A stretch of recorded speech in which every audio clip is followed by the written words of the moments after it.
All right. So it's the Tuesday of twos. February was two, day 22, year 22. So that's basically my excuse to talk about two things. All right. I did not plan this, but it worked out and I have an excuse to do it. So I'm doing it. Okay. The first thing I'm going to talk about is mindset. All right. And then the second thing is I'm going to finish my little rant on ultra processed foods that I promised that I'd get back to you on today. All right. So with that said, I'm just going to dive in. So when people get sideways with their health, fitness, and weight loss goals, the culprit often honestly has very little to do with their physical bodies. Okay. And it's often more about their mind. Okay. And their mindset. And you can have the most well-designed set of goals, the perfect action plan as far as the workouts, the nutrition, the accountability, and whatnot. But if you don't have the right mindset, um, you can be destined for failure. And this is what I mean. So many people have self-sabotaging beliefs. Okay. And these are the most common ones, and I've written them down that I hear, and I highly suggest you avoid them like the plague. Dare I say the coronavirus? No, that's probably not, I shouldn't have said that. That's not funny. But if you want to achieve your fitness goals, okay, losing weight is hard. Okay. These are things you should not dwell on or preach to yourself. I've lost weight in the past, but it always comes back. I don't deserve to have the body I want. I'm not good enough. I don't have the discipline to stick to a plan. I always lose motivation after a couple of weeks. So these kinds of beliefs are going to lead to negative thoughts, which will result in actions or inactions that only confirm the original belief. You see that cycle? Okay. And that leads to additional feelings of frustration and inadequacy that will start the vicious cycle all over again. Not good, right? So how do you break it?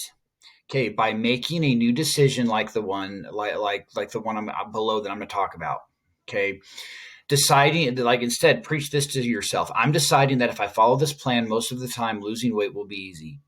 I'm deciding that I deserve to have the body that I want and that I know what needs to happen to achieve it. I'm deciding that I'm disciplined enough to stick to the plan and motivated enough to succeed. So you kind of get the idea. Beliefs don't really exist. They're actually decisions. Okay, think about that. And we control the decisions that we make every stinking day. So to truly set yourself up for success with your well-designed goals and action plan, okay, identify and eliminate negative thoughts, replace them with new decisions, visualize the outcome, what you want. Okay, now that's the first part. That's on mindset. Now, part two. Yesterday, I'm going to finish the rant about ultra processed foods. All right. So to recap, ultra processed foods are made from low quality, high inflammatory ingredients such as unhealthy fats, added sugars, and highly refined grains. And as a result, they're low in fiber, protein, and valuable plant chemicals and other micronutrients that our body needs to function at its best. So if you eat these foods, you'll be doing your health a major favor if you take a big step away from them. Okay. So instead, make smart swaps to whole, nutrient rich, dense foods whenever possible. Okay. Like nuts, fruits, veggies, unrefined whole grains. That's important. Lean proteins and healthy homemade versions of those ultra processed foods as quote unquote treats.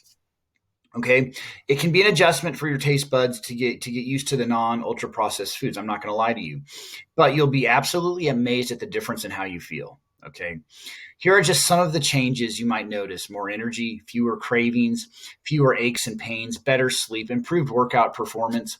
Your concentration is going to get better, and the list could go on.